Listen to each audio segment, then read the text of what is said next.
If I were to ask you which tribe in Hyrule has the most elaborate cuisine, I'm guessing the Gorons would be close to the back of your mind. After all, they just eat rocks, right? As it turns out, Gorons are very particular when it comes to rocks, with some being tastier than others, and some practically inedible. In some games, they even depend solely on certain kinds of rocks, which of course raises the question, what makes these rocks special? Today, that's exactly what we're going to try and figure out, so buckle up, don't forget to like and subscribe, and get ready to rock. To begin, let's take a look at the most recent Gorons from Breath of the Wild. While we know that these Gorons can eat regular old rocks, they're known to like one kind of rock specifically, rock roasts. While we don't know much about what rock roasts are made of, Daruk's journal says that he found some particularly tasty rock roasts at the peak of Death Mountain. Nothing at the mountain itself suggests that the rocks at its peak are anything special, but it just so happens that something else does. The Savage Lynel Bow and Savage Lynel Crusher weapon descriptions mention that a rare metal, or steel, is used to make these weapons, and it comes from Death Mountain Peak. Now, this is certainly a very odd coincidence, unless it isn't a coincidence at all. To explore this further though, we'll have to jump around to some other games. One such game is Ocarina of Time, where the Gorons of Goron City have been cut off from their food supply. Normally these Gorons could eat rocks just like any other Gorons, but they spent so long eating the special rocks from Dodongo's cavern that they can't live off of anything else. While it's clear that these rocks must possess some special properties, no further details are presented in the game. Majora's Mask does show us a Rock Sirloin that closely resembles the rock roasts in Breath of the Wild, and it is even said to have come from Dodongo's cavern, but besides that, all we really know is that the Gorons must mine for these special rocks. Fortunately, we have another source that may confirm why Gorons like some rocks more than others.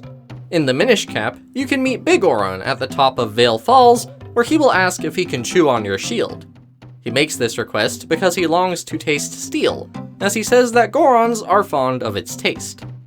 So unless taste or steel work differently in Hyrule than they do in the real world, Big Goron outright clarifies that Gorons find steel tasty. Now that we know that Gorons like steel, I think this could tie into the special rocks that Gorons have eaten over the ages. For instance, the rock roasts Daruk found could easily have also been used by Lynels to make their steel weaponry. Although the rock roasts aren't steel themselves, they could very well contain iron ore, which holds iron, the primary ingredient of steel. Iron ore usually must be mined, and we also know that Daruk dug out a whole ravine just for Gorons to have access to rock roasts. Even the rocks from Dodongo's cavern must be mined out, and the Gorons have been miners ever since the days of Skyward Sword. Perhaps they have been mining iron ore all along. So hopefully you see what I've been getting at.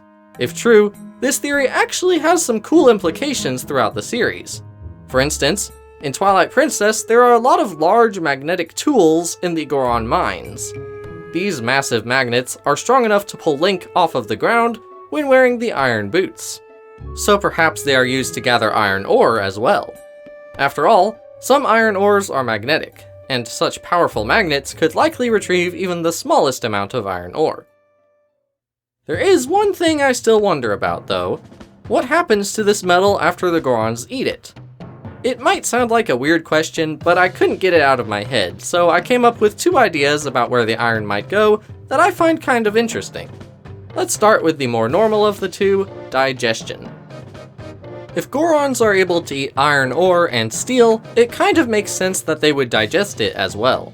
By doing so, they might gain some benefits from eating it, which might account for why they are so incredibly tough, even tougher than stone in many cases.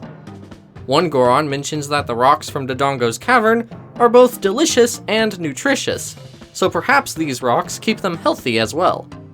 This explanation is simple and straightforward though, and we can't have that, can we? This is a Zelda theory. The other explanation is as follows. When the Gorons are done eating the iron ore, they spit it out as refined iron. Now it might sound kind of gross, but just think about it for a moment. What Big Goron does with Link's shield isn't entirely different from what I suggest. Obviously that doesn't prove anything, but in Breath of the Wild we also see the Gorons use metal for almost everything they build, Yet no forges or foundries can be found for melting down metal.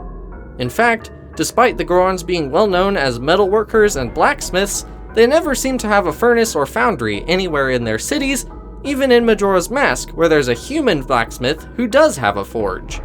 So perhaps the Gorons simply eat some ore and then spit it back out, pounding the metal into the rough shapes we see all over Goron City. One extra supporting detail to the Goron stomach forge theory is that Gor Amoto, a Goron elder from Twilight Princess, has little volcanic vents steaming on his back. This indicates that something inside the Goron produces a great amount of heat.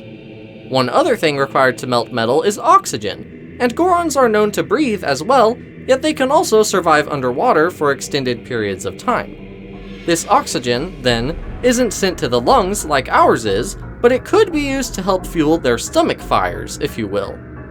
With extreme heat inside of them and the oxygen provided from breathing, the Gorons seem to have everything they need to melt down iron inside of their bellies. Except for fuel. But guess what? Gorons eat wood, too! In Phantom Hourglass, Gorons mention that they eat wood hearts as well, and being made of wood, these would serve nicely as fuel. So yes, I think the Gorons do in fact eat iron ore along with their regular rock diet, and this might be how they purify metals for the various blacksmithing and metalworking they do throughout the series. But what do you think? Is this an overcomplicated analysis of the Goron digestive system, or might there be something to all of this? And which of the two methods do you think Gorons use to deal with the metal in their systems? Let me know down below. Once again, thank you for watching, and I'll see you next time you're in the Legend Zone.